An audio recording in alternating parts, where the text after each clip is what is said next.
C'est exactement ce qui se passe aujourd'hui. C'est un État oppresseur, colonisateur, qui fait face à une résistance d'un peuple palestinien. Et ça ne date pas d'aujourd'hui.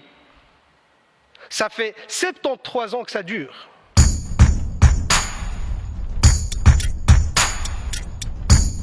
Madame la ministre, combien de temps encore on va laisser Israël impuni? Combien de temps encore nous allons accepter les bombardements sur le peuple palestinien? Combien de temps encore nous allons accepter la colonisation des territoires palestiniens par Israël?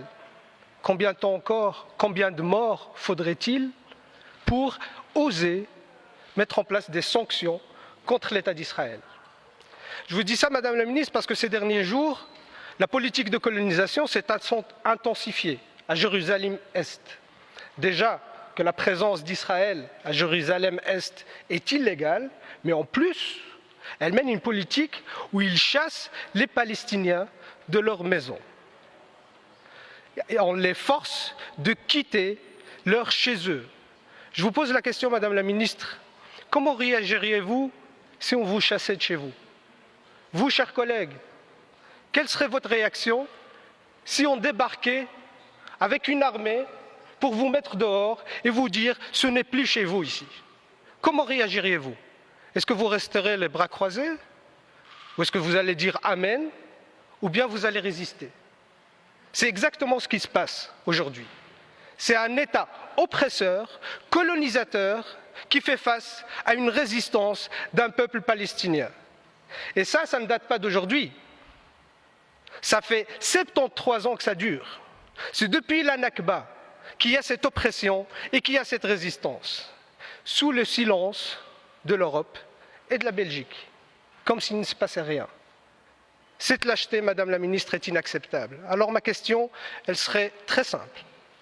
Allez-vous, oui ou non, mettre en place des sanctions contre l'État d'Israël pour réagir à sa politique agressive et meurtrière? Je suis très inquiète, effectivement, comme vous l'êtes, face à l'escalade des tensions qui entraîne Israël et les territoires palestiniens dans une nouvelle spirale violente et dangereuse.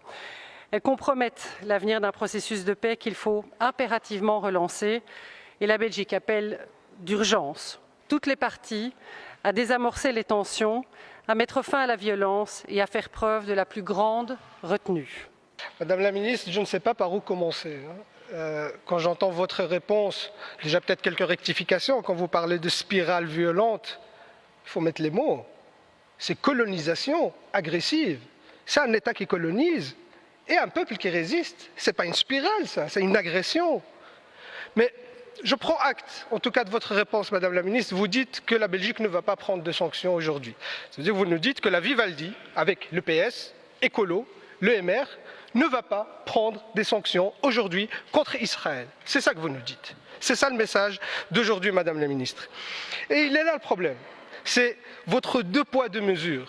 Parce que quand il s'agit d'aller sanctionner la Chine, la Russie ou d'autres pays qui sont des adversaires stratégiques, là, tout le monde est au taquet.